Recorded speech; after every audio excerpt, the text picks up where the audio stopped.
تسا نبی دی ناموس نال غداریاں کر کے پیسے لڑ دیو قوماں کولو، تمہیں پتہ ہی نہیں ہے حضور کی عزت کا مسئلہ کیا ہے۔ تو رب سب سے بڑا غیور ہے، حضور نے فرمایا سب تو بڑا غیرت مند رب ہے۔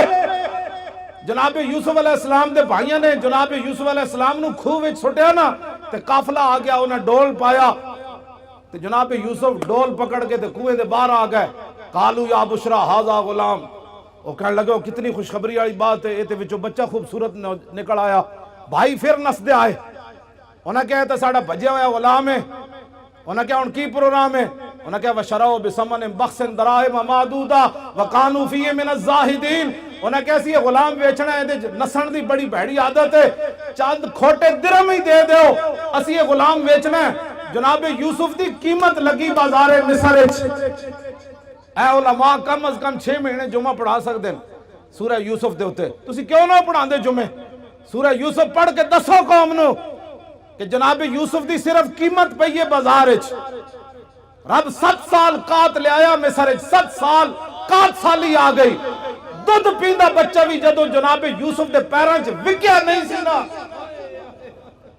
دودھ پیندا بچہ بھی جدو ماں پہ ویچ کے نہیں سننا گئے، اس وقت تا رب قات نہیں ہٹایا۔ رب اپنے نبیوں دی عزت دے بارے اتنا غیور ہے، وہ تو جناب یوسف ہے، اور امام الانبیاء کی بات تو ہے ہی ایرانی۔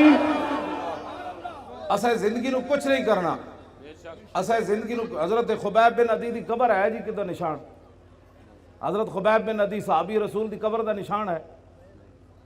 مشرکین مکہ نے آپ نو سولیوں تے بدھیا، پہلے سولیوں تے بن کے نا پھر انہاں پورے عرب نو بلایا، انہاں کیا امام الانبیاء دے غلامہ نے جدہ جدہ بندہ ماریا، جنہوں نقصان پہنچایا، ایک غلام قابو آ گیا خبیب بن عدی، اسی نو بند دیتا ہے سولیوں تے، آؤ تے تلواراں تے نیزے لے آؤ تے چھرے لے آؤ تے چاقو لے آؤ تے تیر لے آؤ، ایک بندے کو تسی بدلہ لو، تسی سوچ سکتے ہو ایک بندے کو کتنا بدلہ انہاں لے ہونا۔ سب تو زیادہ ظلم خبیب بن عدی نال ہویا، انہاں کینچیاں نال آ کے آپ دا ایک ایک جسم کٹیا، اور آپ نے پھر تختہ دار ہوتے ترانہ پڑیا۔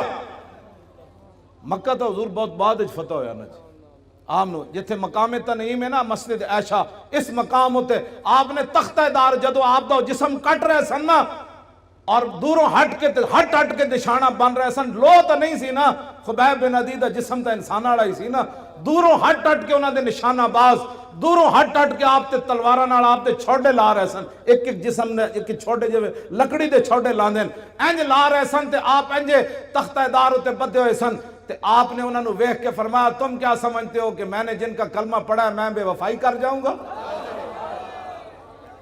آپ نے تختہ دار ہوتے پھر ترانہ پڑھیا، اور ترانہ تا محفوظ رہ گیا کہ حضرت سعید بن عامر الجمحی بعد جدو مسلمان ہوئے تھے ہمس دے گورنر بنے، تے فاروق اعظم کو شکایت آئیاں بھئی گورنر نو مرگی دی بیماری ہے، 4 شکایتاں، اے علماء بیان کرو، اور کیوں نہ بیان کر دے تسی سیاست؟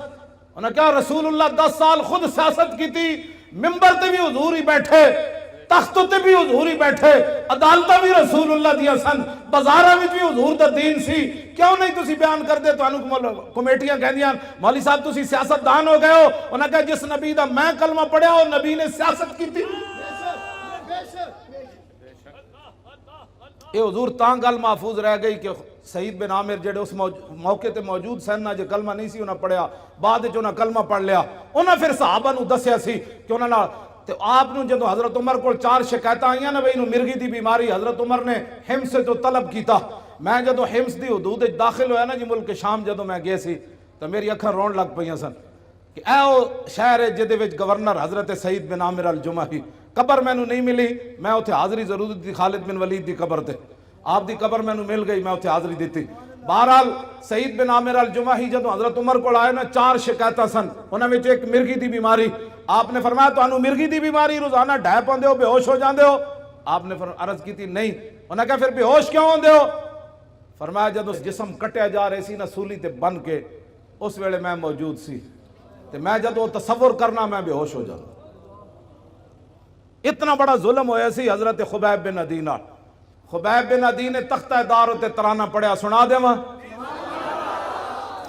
لقد جمع الاحزاب حولی والبوا قبائلهم واستجمعوا كل مجمعی وكلهم مبدل عداوت جاہد علی لانی فی وساق بمضیعی وقد جمعوا ابناءهم ونساءهم وقربت من جزع طويل ممنعي وقد خيروني الكفر والموت دونا وحملت عيناي من غير مجزعي فلست بمبد للعدو تخشعا ولا جزعا إني إلى الله مرجعي وما بي حذار الموت إني لمیت ولكن حذاري جحم نار ملفعی. جب آپ دا جسم کٹ رہے سن تو اس شعر دا معنی میں فرمایا میں موت سے نہیں ڈرتا، موت تو ایک دن آنی ہے.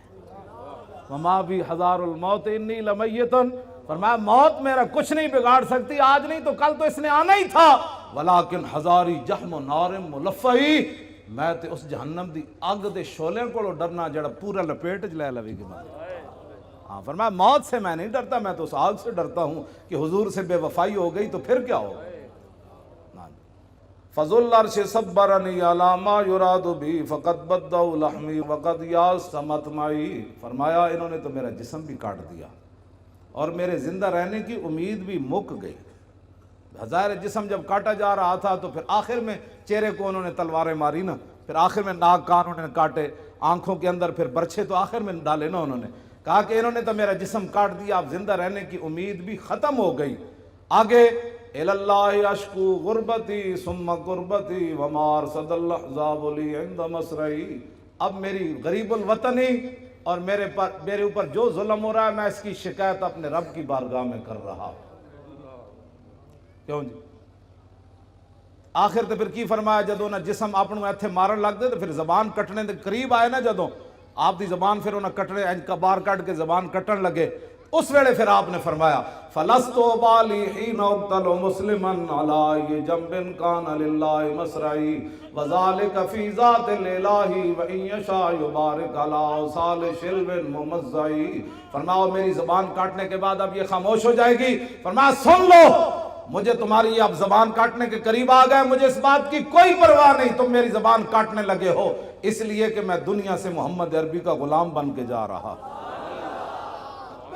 ہاں جی توجہ جی. فرمایا یہ سب کچھ میں اللہ رسول کے لیے برداشت کر رہا ہوں.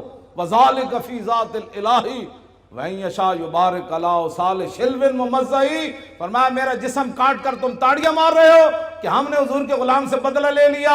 فرمایا جس رب کے لیے میں نے یہ اذیتیں برداشت کی ہے نا، میرا رب قادر ہے میرے کٹے ہوئے جسم کو پھر جوڑ دے گا ایسے کر کے. بس یہ اسلام ہے.